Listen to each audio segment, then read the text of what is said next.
Ease of use and innovation are at the core of the Global Mapper version 26.1 release. Fine-tuning for vehicle detection has been added to the Global Mapper Insight and Learning Engine to allow model refinement and more accurately recognize vehicles and imagery. Leverage the deep learning models needed for your workflow. Update built-in models when available, and share your custom models using the advanced settings in configuration. Global Mapper Pro users can take advantage of precise and efficient automatic classification of power lines within point clouds.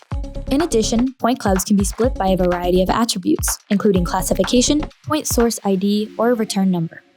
Available to Global Mapper users, camera parameters such as position, angle, and field of view can be adjusted in the 3D viewer. For ease of use, your favorite scripts can now be saved and executed from the new scripting toolbar. Explore these new features by downloading version 26.1 from our website at bluemarblegeo.com.